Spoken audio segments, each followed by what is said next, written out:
വയനാട് വെള്ളാരംകുന്നിൽ ബസും കാറും കൂട്ടിയിടിച്ചുണ്ടായ അപകടത്തിന്റെ CCTV ദൃശ്യം പുറത്തുവരികയാണ്. ചൂരൽമല ഉരുൾപൊട്ടലിൽ കുടുംബത്തെ നഷ്ടമായ ശ്രുതിയും പ്രതിശ്രുത വരൻ ജെൻസനും അടക്കം 9 പേർക്കാണ് അപകടത്തിൽ പരിക്കേറ്റത്. നിലവിൽ വെന്റിലേറ്ററിന്റെ സഹായത്താൽ ജെൻസന്റെ ജീവൻ നിലനിർത്തുകയാണ്. ജെൻസന്റെ നില അതീവ ഗുരുതരമായി തുടരുകയാണെന്ന് ഡോക്ടർ മനോജ് നാരായണൻ പറഞ്ഞു. ജെൻസൺ അത്യാസന്ന നിലയിലാണ് എന്ന് പറയാം.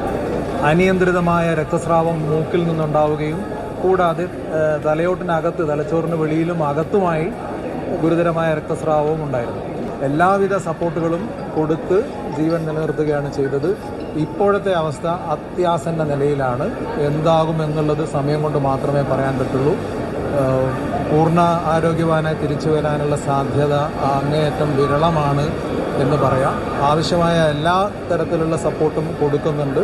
കൂടുതലായിട്ട് മറ്റൊന്നും ഈ അവസ്ഥയിൽ ചെയ്യാനുമില്ല എന്നുള്ളതാണ് സ്ഥിതി. കമലുണ്ട്. കമൽ, ഡോക്ടറുടെ വാക്കുകളിൽ ആശങ്ക നിഴലിക്കുന്നതാണ്. ഈ ജെൻസൺ അടക്കമുള്ള അവരുടെ ആരോഗ്യനില സംബന്ധിച്ച് എന്താണ് ഡോക്ടർമാർ അറിയിക്കുന്നത്?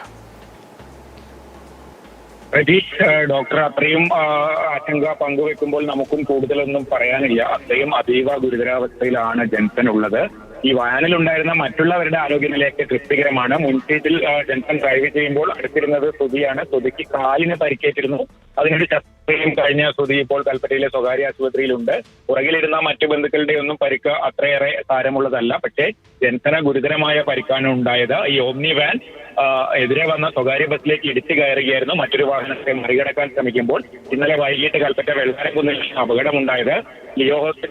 കൽപ്പറ്റ ലിയോ ഹോസ്പിറ്റലിൽ എത്തിച്ചപ്പോൾ തന്നെ ജെൻസന്റെ നില അതീവ ഗുരുതരമാണെന്ന് ആശുപത്രി അധികൃതർ പറഞ്ഞിരുന്നു. അങ്ങനെയാണ് ഈ മൂപ്പൻസ് മെഡിക്കൽ കോളേജിലേക്ക് റെഫർ ചെയ്തത്.